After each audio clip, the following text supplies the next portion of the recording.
Bonsoir à tous, bienvenue au journal. C'est une édition bilingue sur Equinox Télévision. Jonathan Babila, good evening.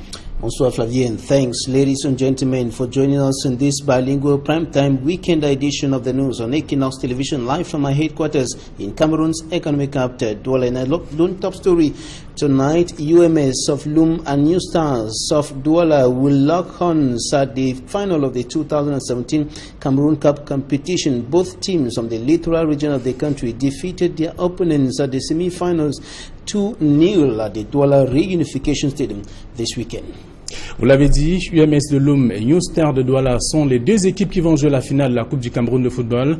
Les deux équipes ont donc eu le dessus sur leurs différents adversaires. C'était ce week-end au stade de la Réunification. Madame, Monsieur, voilà pour le sommet de votre journal. Bienvenue à tous.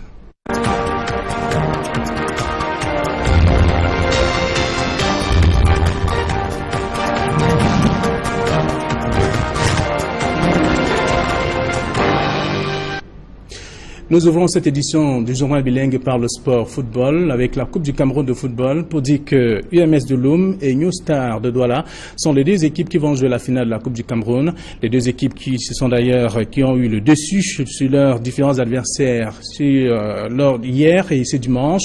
Et c'était donc au cours des rencontres âprement disputées. Le retour sur ces différentes rencontres avec Emos Fongo et Hervé Kemi. New Star de Douala contre UMS de Loum, c'est l'affiche de la finale de la Coupe du Cameroun 2017. New Star de Douala a enlevé le premier ticket pour cette finale samedi au stade de la Réunification de Douala Bepanda en disposant de Victoria United alias Popo sur le score de 2-0. Grâce aux réalisations de Kouabilé et Cédric Djegoué qui ont contribué amplement à la qualification de New Star pour la finale.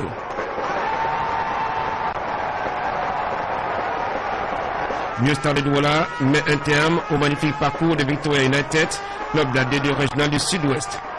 New Star de Douala retrouvait 6 livresses d'une place en finale.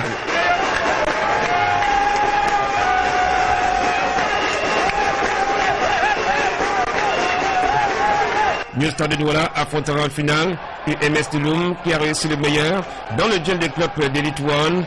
Dans cette deuxième demi-finale, dimanche, toujours à Douala, en faisant mort de la poussière à Yon Sport Academy de Bamenda sur le score de 2-0.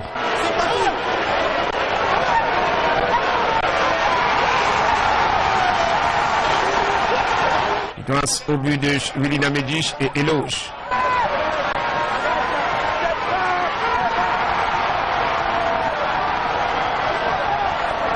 En attendant la date de cette finale qui marque la clôture de la saison sportive au Cameroun, cette affiche fait déjà saliver.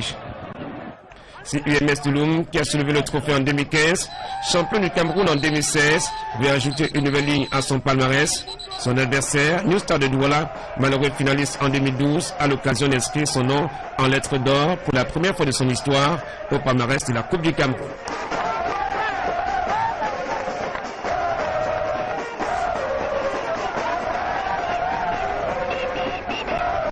La victoire de UMS de Loum sur Yon Sport Academy de Bamenda est donc célébrée à Loum.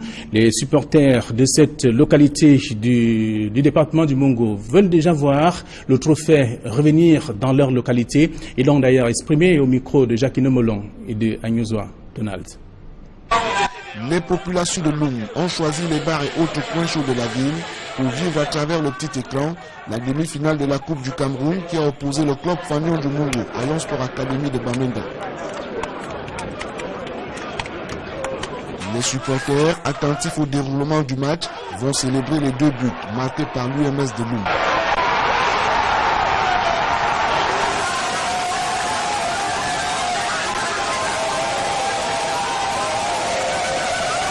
Au coup de sifflet final, les supporters ne pouvaient qu'exprimer leur joie. Tous les Loumois sont derrière l'UMS. On attend la coupe à Loum. Le trophée rentre ici, dans notre localité. Loum, donc arrivé quand il a point un vieux singe à faire les grimaces. UMS connaît déjà toutes ces choses-là. UMS va les doser avec la manière. Il ne reste qu'à attendre la grande finale de la Coupe du Cameroun.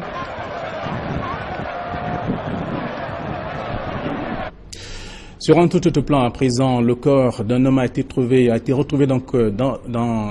mort. Un homme a été retrouvé mort, si vous voulez, dans un cours d'eau au quartier Dakar, c'est ici à Douala, dans le 3e arrondissement de la ville de Douala. Cet homme s'appelle François Joinan, qui serait donc décédé des suites de noyades, affirment certains témoins. Le reportage de Juliana Adejingue. Le corps sans vie d'un septuagénaire, retrouvé dans ce cours d'eau qui traverse le quartier Brazzaville, dans l'arrondissement de Douala 3e, l'image insoutenable plonge les populations du lieu-dit Berrière Afrique Hôtel dans une profonde tristesse. Cette découverte macabre, faite aux premières heures de la matinée du dimanche 5 novembre 2017, a drainé une foule de curieux venus faire le triste constat. L'infortuné, sorti des eaux quelque temps après l'arrivée des éléments de la brigade de Nilon et les autorités locales, sera identifié à travers sa carte nationale d'identité. Il s'agit de Sieur Joinan François, retraité, né en 1946 à Bangwa, région de l'Ouest. Les circonstances réelles de son décès restent à déterminer, mais sur place, le maire de Douala 3e évoque la thèse d'une mort par noyade. C'est comme si ce monsieur rentrait d'un deuil et il a dû peut-être chavirer et tomber dans l'eau. On a retrouvé sur lui des boîtes, une boîte de bière, le reste de nourriture. Et puis, tout ça à croire qu'il sortait peut-être d'un deuil et il a dû peut-être, soit il avait trop bu, il a dû perdre d'équilibre, soit je ne sais pas. Le magistrat municipal a saisi l'occasion pour rappeler à la vigilance des populations riveraines de ces zones marécageuses, réputées dangereuses. Respecter les balises de sécurité, c'est très important. Quand on les met, c'est pour les éduquer, pour les faire savoir qu'ici, il y a danger. Parce que là, voilà un mort de trop, pas père de famille, ni en Cameroun, c'est pour dire que ça doit être un grand peur. Honnêtement, ça fait mal de voir quelqu'un meurt comme ça pour rien, alors qu'il aurait pu éviter. Je demande à cette population de rester plus civique et de respecter les balises de sécurité. Le corps de Joinan François a été déposé dans une morgue de la place. Parlons santé à présent avec les insuffisants rénaux de la ville des Boulevards qui sont sans soins véritables depuis plusieurs semaines à cause notamment de la rupture du store des kits de dialyse à l'hôpital régional des Boulevards. Ils sont réduits à une seule séance d'hémodialyse par semaine, ce qui ne leur permet pas de retrouver la forme. C'est d'ailleurs ce qu'ont pu constater nos reporters Roger Takala et Julienne Berthe-Bissaï. Les malades souffrant de l'insuffisance rénale à Ebolova ne savent plus à quel sein se vouer. Ils disent mourir à petit feu. À l'origine de leur inquiétude, la rupture de stock de kits de dialyse, devenue une réalité au centre d'hémodialyse d'Ebolova. Jusqu'à ce jour, ces malades reçoivent leur traitement de dialyse en compte-gouttes. À côté de cette pénurie de kits de dialyse, cette formation sanitaire fait également face à d'autres problèmes qui ne sont pas des moindres. Désemparés, ces malades invitent le gouvernement à prendre ses responsabilités. L'agence municipale de gestion des déchets de la commune de Tchang dans la région de l'Ouest du Cameroun souhaite plus d'autonomie dans la collecte des ordures afin d'améliorer sa production du compost. Le produit en question est donc une sorte d'engrais qui permet donc de booster la production vivrière. Leclerc Tchakem pour le reportage. Valoriser les déchets organiques à travers l'assainissement pour un saut quantitatif et qualitatif des produits agricoles, c'est l'objectif assigné à l'agence municipale de gestion des déchets de la commune de Tchang par les équipes de la dite commune. Elle est l'une des premières collectivités territoriales décentralisées du Cameroun à fabriquer du compost dans son champ d'expérimentation de Tinte. Tout part de la précollecte des déchets au tri en passant par la phase de fermentation et puis emballage. Pour une durée de 3 mois, une dizaine d'ouvriers s'artisent au quotidien à cette tâche. Ceux-ci invitent la population à adhérer au projet, d'abord par une sélection de leurs déchets de cuisine et l'utilisation du produit fini. Le souhait le plus important, ce serait qu'on puisse mettre dans la ville du tri à la source. Ceci doit donc inviter la participation des populations, parce que si les populations participent à ce processus, nous sommes sûrs que la valorisation de la matière fermentescible doit aller de plus en plus et doit être un peu forte dans la ville de Tchang. Par exemple, vous allez vous rendre compte que de janvier jusqu'en octobre 2017, nous avons traité sur les 2 plateformes de compostage qu'il y a dans la ville de Tchang près de 2900 tonnes de déchets. Et on se rend compte donc que si le tri était fait à la source, on pourrait facilement doubler Et ça doit donc continuer davantage, non seulement à assainir la ville, mais aussi donc de permettre de mettre en place une vraie filière d'agriculture biologique. Parce que l'agriculture biologique, c'est cette agriculture qui est durable et qui appelle à l'économie verte. Au sorti de son conseil d'administration tenu vendredi 3 novembre à la salle des actes de la commune de Tchon, une enveloppe budgétaire à hauteur de 108 629 934 francs CFA a été validée pour l'exercice 2018.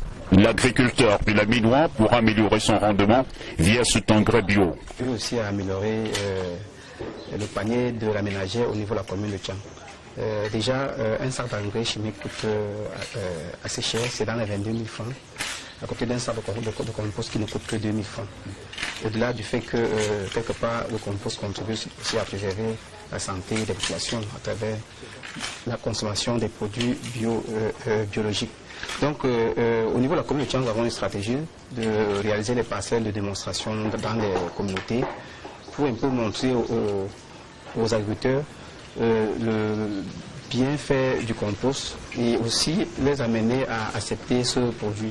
L'agence municipale de gestion des déchets de la commune de Tchon a obligation de résultat en 2018 pour renflouer les caisses de cette commune en difficulté. Pour cela, elle a besoin de plus d'autonomie. Voilà 35 ans que Paul Biya est à la tête du Cameroun et 35 ans déjà qu'Amadou Ahidjo a annoncé sa démission comme président de la République également. On se souvient, c'était le 6 novembre 1982, après plusieurs années au pouvoir et contre toute attente, Amadou Ahidjo s'exprimait à la radio nationale pour annoncer qu'il démissionnait de ses fonctions de chef de l'État. Et aujourd'hui, 3 décennies après, les interrogations demeurent toujours sur les mobiles de sa démission. Guy Zogo tente d'expliquer dans ce... J'ai décidé de démissionner de mes fonctions de président de la République unie du Cameroun. Il y a 33 ans, le 4 novembre 1982, Amadou Ahidjo, alors président de la République du Cameroun, officialisait sa démission. Celle-ci allait prendre effet le 6 novembre. Depuis lors, nombre de thèses s'affrontent sur les raisons de sa démission. Son épouse affirme mordicus qu'il entendait passer la main à son successeur. Il voulait démissionner de tout, remettre le tout à son successeur. Toute la journée, ça a été des pourparlers, des machins pour le maintenir d'abord lui au pouvoir, essayer de lui faire prendre un congé. Un départ que nombre d'anciens collaborateurs du premier président de la République du Cameroun ont souvent justifié par le fait que son état de santé avait décliné. Cependant, cette thèse d'une démission volontaire d'Amadou Ahidjo est battue en brèche par certains depuis la tentative de coup d'État du 6 avril 1984 attribuée aux partisans du premier président de la République du Cameroun, laquelle avait fait chou blanc. Dans ces milieux, on soutient qu'Amadou Ahidjo était parti pour mieux rester en contrôlant notamment le parti unique à l'époque, l'Union nationale camerounaise, UNC. Le journaliste Henri Bandolo, témoin privilégié de cette époque, a popularisé cette thèse dans son livre « La flamme et la fumée ». D'autres ajoutent que c'est en réalité la France qui avait décidé de mettre un terme au bail d'Amadou Ahidjo à la tête du Cameroun. L'écrivain Enom Yomese vient de résumer cette issue par un livre au titre sentencieux, Le limogeage d'Amadou Ahidjo. Peut-être faudra-t-il un jour la version des faits de Paul Biya, bénéficiaire de cette démission, pour qu'on en sache davantage sur les raisons du départ d'Amadou Ahidjo du pouvoir. Vous l'avez donc compris, demain c'est le 6 novembre et c'est donc 35 ans de règne de Paul Biya à la tête de l'État du Cameroun. Et c'est la fin de cette première partie du journal en langue française. La version anglaise est avec vous, Jonathan Babila. Et vous dites que New Star et bien entendu UMS de Loum sont les 2 clubs qui vont jouer la finale de la Coupe du Cameroun. Right, Flavien, UMS of Loum is the second semi-finalist or finalist of the 2017 Cameroon Cup. And UMS, the team from Loum in the Mongo Division, littoral region of the country, grabbed a qualification ticket to the final by defeating Young Sport Academy 2-0 at the Douala Reunification Stadium. Today, UMS won the Cameroon Cup trophy in 2015 and emerged champion in 2016. And we got some reactions from Lum in the Mongo division after the defeat of UMS against the Bamenda Base Club Young Sports Academy. A winner is a winner. I'm an Anglophone, but it doesn't count the fact that I'm a football fan of UMS. I'm very happy to see UMS win. Yes, because what matters is the quality of the match played and not the hopes we have for the team. And that was a reaction of a supporter of UMS of Lum in the Mongo division, littoral region of the country, after the victory of the team at the semi-final of the 2017 Cameroon Cup. Yesterday, New Stars of Douala defeated Victoria United, the team from the southwest region of the country, at the Douala Reunification Stadium, and the Douala Base Club grabbed its qualification ticket for the final of this edition of the Cameroon Cup competition with a 2-0 victory over the Limbe Base Club. Victoria United and New Stars will thus be striving to right the wrongs of 2012 when it failed to grab the trophy at the final. Now on to something else, a macabre discovery of the lifeless body of a man floating on water at the drainage construction site in the Douala 3 subdivision. The macabre discovery was made today by the population of that part of the city of Douala. Smart Jikan Gabriel has more.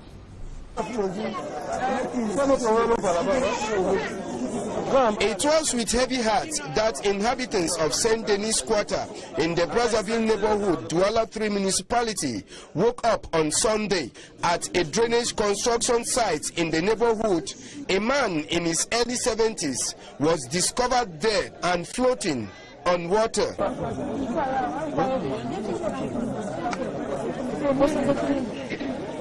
According to the mayor of Douala 3 municipality, Job Tofil Kwaknang, the late Francois was returning from a funeral before he fell into the water. À première vue, c'est comme si ce monsieur rentrait d'un deuil et il a dû peut-être chavirer et tomber dans l'eau. Another inhabitant of Saint Denis Quarter is in conformity with the mayor's declaration. Donc, big show c'est pas de comment on a d'après où son meeting because the mimo be so about to mimo be see the inside the back. At the construction site where the accident occurred, a notice has been posted indicating danger and risk of drowning, but it is the most used path by inhabitants of Saint Denis. A situation that the mayor has frowned at, saying it's mere stubbornness by the citizens to respect little instructions. Selon le civisme de population, c'est écrit en gros par rapport au risque de noyade. Un chantier interdit au public. Informed about the incident, elements of the Nilong Gendarmerie Brigade and police officers descended to the scene.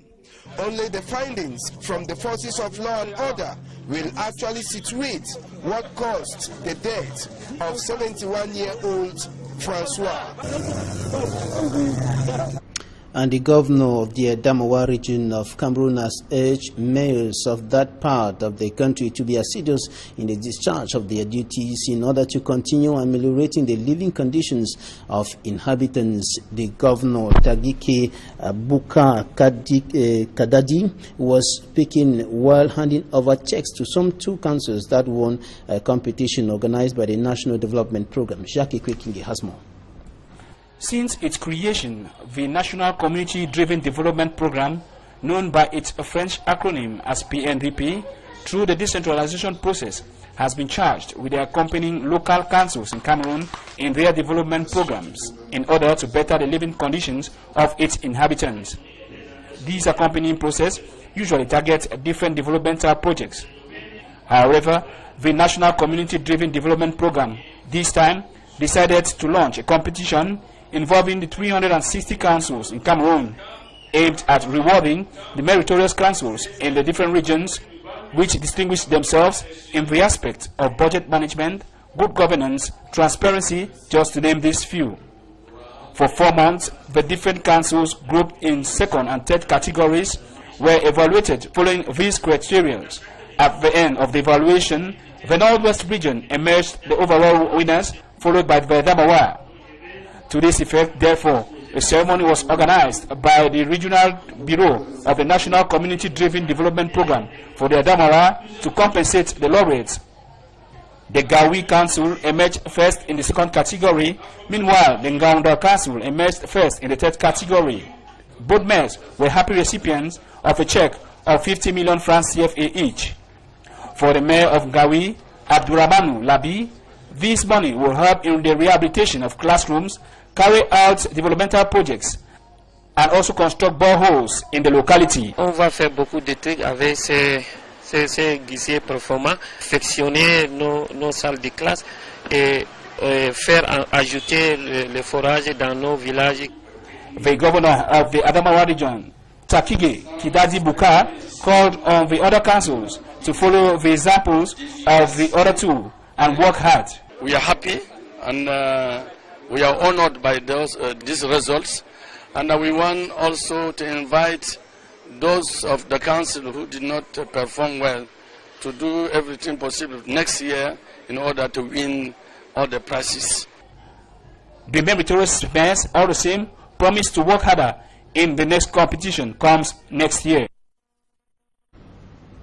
The divisional officer of TICO in the southwest region of the country has assured the Consul General of Nigeria for the northwest and southwest regions that security forces harassing Nigerian nationals living in TICO will not go unpunished. He was speaking during a meeting between both officials. Derek Jato reports.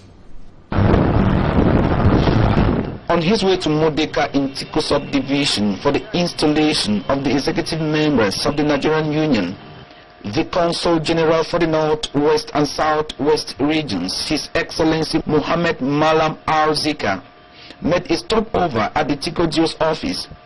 The 25-minute discussion between the two authorities centered on the complaints tabled by Nigerians living in Tiko subdivision on the rampant harassment being carried out by security forces. That sometimes 2-3 months before the resident permit expired and they begin to harass them. And when they apply, they're waiting for it to come again, they get it trouble. So we want you please in your usual security meeting emphasize it to those who are enforcing the law. Mr. Cletus Asongwe, the divisional officer of Tiko subdivision, assured the Consul General that those of Azilio security forces will be sanctioned. The residence permit which is yet to expire, is remaining 1 week, you don't have the right to disturb me. And if somebody has applied and has only the receipt because it is delaying to come, it is not his fault. You will see in the days ahead what will happen, especially as far as the next officials. Later, at the installation ground in Modeka, the Consul General called on the Nigerian community to be calm, enumerating the strides that have been made to remedy the situation. Before we came here, we passed by in Tiko to see the demo. We have seen the higher authority, the national delegate of national security. We have seen the Procurator General. We have seen the governor. We have seen the commissioner in charge of the building on all these things, because it is not only happening here in Modeka and the environment, it is happening everywhere.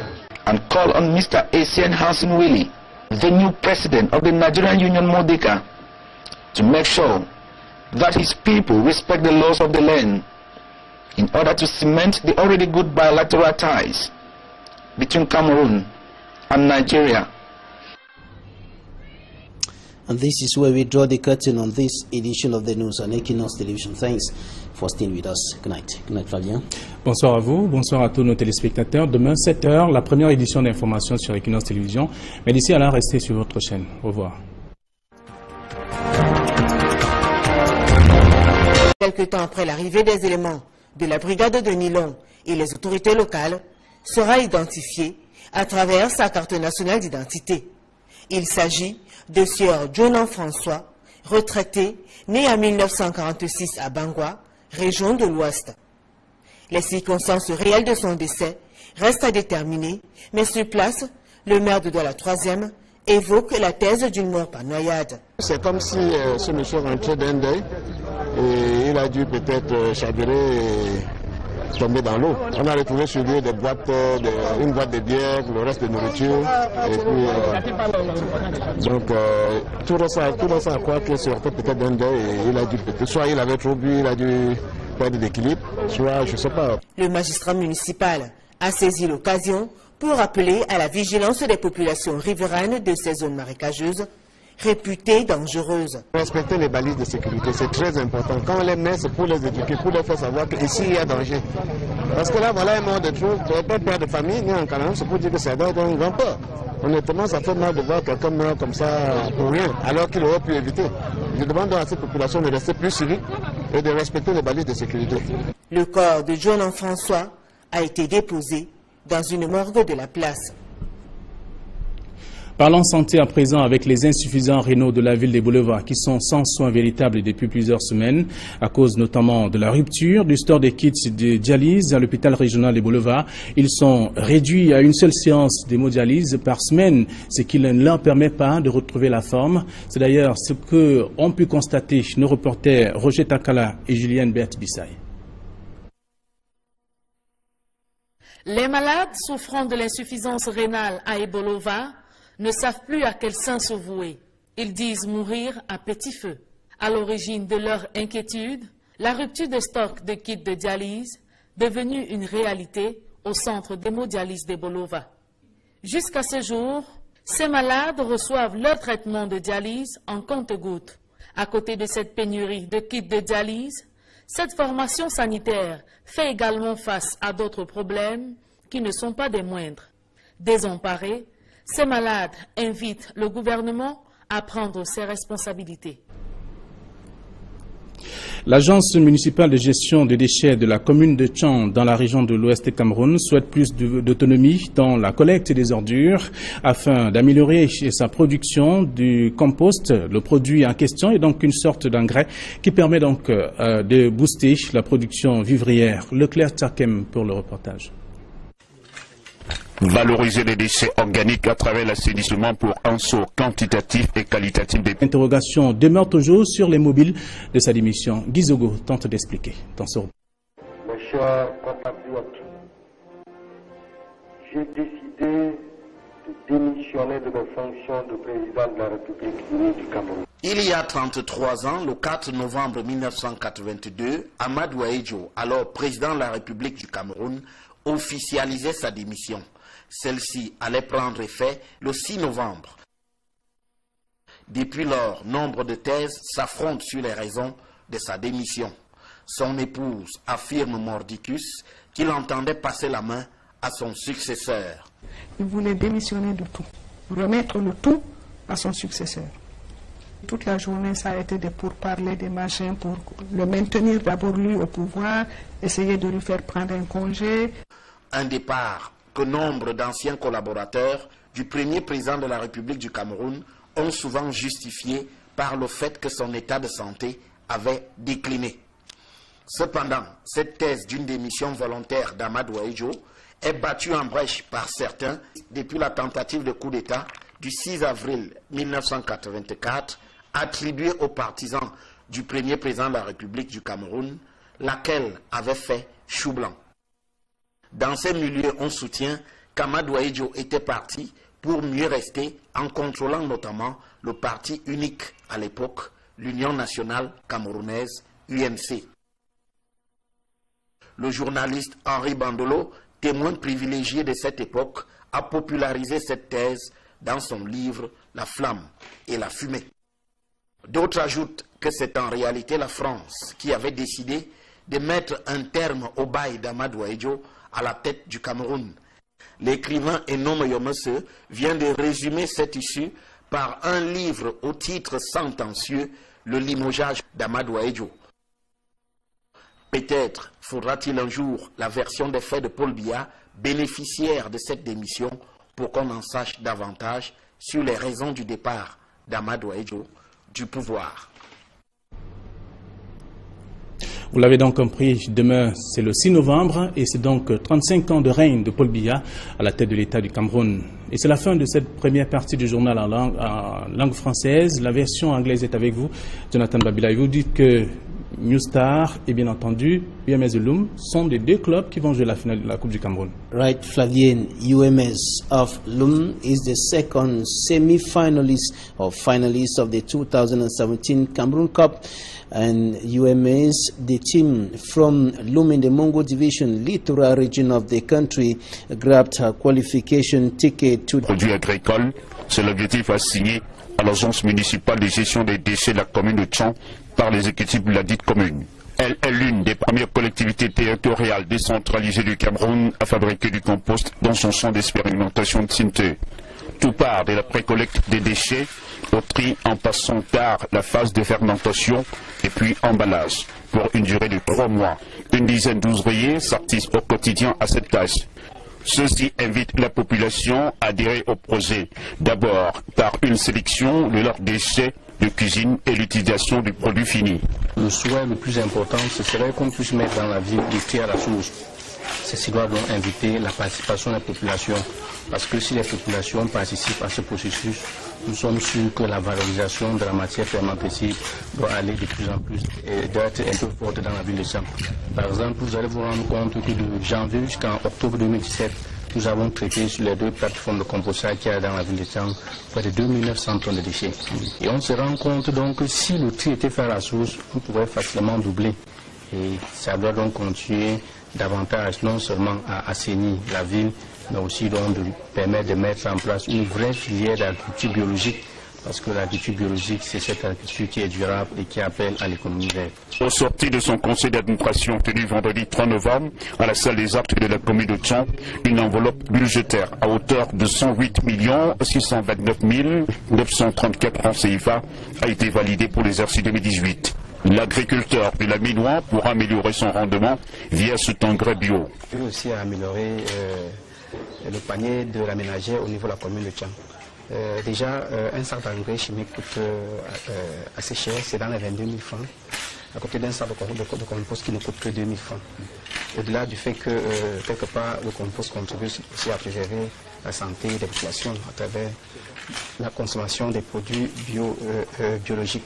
Donc, au niveau de la commune de Tchang, nous avons une stratégie de réaliser des parcelles de démonstration dans les communautés pour un peu montrer aux agriculteurs le bienfait du compost et aussi les amener à accepter ce produit. L'agence municipale de gestion des déchets de la commune de Tchang a obligation de résultat en 2018 pour enflouer les caisses de cette commune en difficulté. Pour cela, elle a besoin de plus d'autonomie. Voilà 35 ans que Paul Biya est à la tête du Cameroun et 35 ans déjà qu'Amadou Ahidjo Diouf a annoncé sa démission comme président de la République également. On se souvient, c'était le 6 novembre 1982, après plusieurs années au pouvoir et contre toute attente, Amadou Ahidjo Diouf s'exprimait à la radio nationale pour annoncer qu'il démissionnait de ses fonctions de chef de l'État. Et aujourd'hui, 3 décennies après, les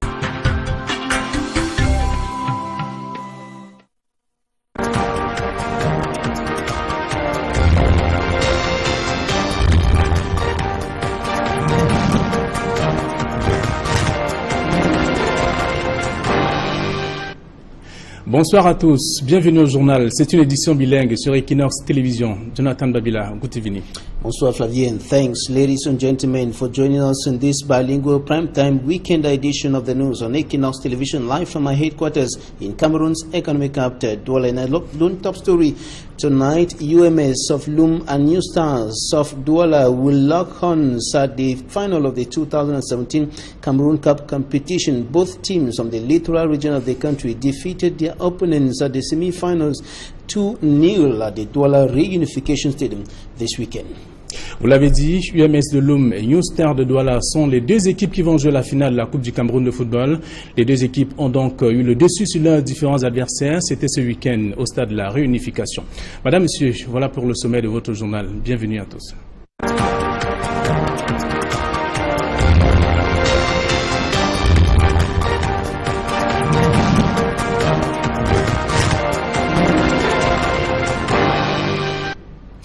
Nous ouvrons cette édition du journal bilingue par le sport football avec la Coupe du Cameroun de football pour dire que UMS de Loum et New Star de Douala sont les deux équipes qui vont jouer la finale de la Coupe du Cameroun. Les deux équipes qui ont eu le dessus sur leurs différents adversaires hier et ce dimanche.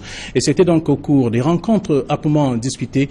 Le retour sur ces différentes rencontres avec Emos Fongo et Hervé Kemi. New Star de Douala contre UMS de Loum, c'est l'affiche de la finale de la Coupe du Cameroun 2017. New Star de Douala a enlevé le premier ticket pour cette finale samedi au stade de la réunification de Douala Bepanda en disposant de Victoria United alias Popo sur le score de 2-0. Grâce aux réalisations de Kouabilé et Cédric Djegoué qui ont contribué amplement à la qualification de New Star pour la finale.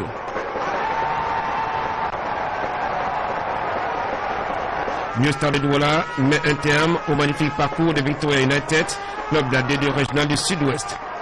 New Star de Douala retrouvait 6 livresses d'une place en finale.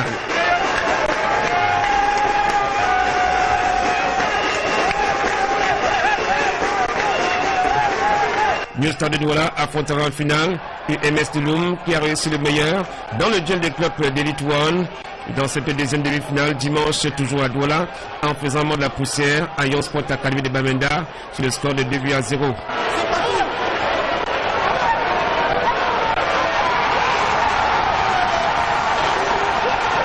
Grâce au but de Willy Namedish et Eloge.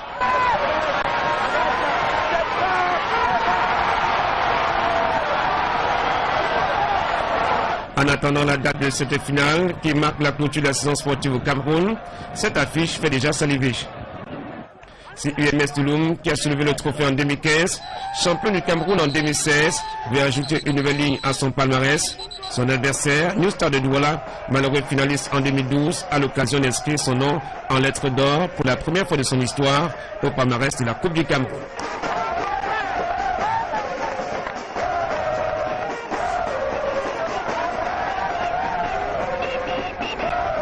La victoire de UMS de Loum sur Yon Sport Academy de Bamenda est donc célébrée à Loum. Les supporters de cette localité du département du Mungo veulent déjà voir le trophée revenir dans leur localité. Ils l'ont d'ailleurs exprimé au micro de Jacquino Molon et de Agnozoa Donald. Les populations de Loum ont choisi les bars et autres coins chauds de la ville pour vivre à travers le petit écran la demi-finale de la Coupe du Cameroun qui a opposé le club Fanion du Mungo à Yon Sport Academy de Bamenda. Les supporters, attentifs au déroulement du match, vont célébrer les 2 buts marqués par l'UMS de Loum.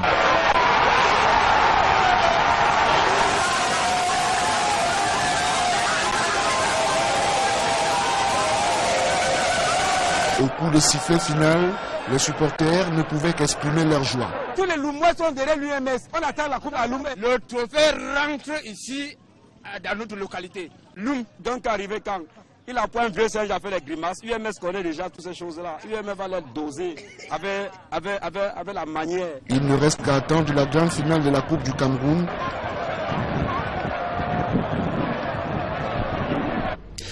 Sur un tout autre plan, à présent, le corps d'un homme a été retrouvé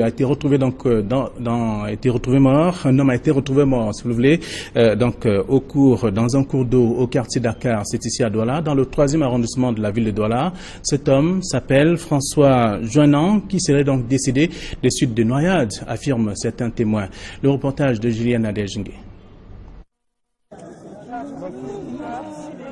Le corps sans vie d'un septuagénaire, retrouvé dans ce cours d'eau qui traverse le quartier Brazzaville, dans l'arrondissement de Douala 3e, l'image insoutenable plonge les populations du lieu-dit Derrière Afrique Hôtel dans une profonde tristesse.